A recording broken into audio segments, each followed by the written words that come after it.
أعوذ بالله من الشيطان الرجيم بسم الله الرحمن الرحيم وإذ قلنا للملائكة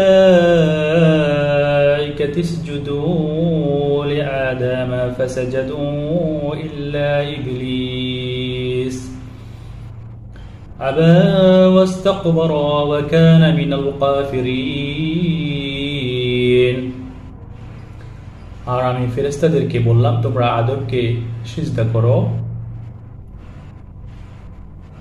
এরপর সবাই সিজদা করলো, ইবলিস ছাড়া। সে অস্বীকার করলো এবং অহংকার করলো। অতঃপর সে কাফিরদের অন্তর্ভুক্ত হয়ে গেল। সূরা আল বাকারা আয়াত ৩৪। আল্লাহ তাআলা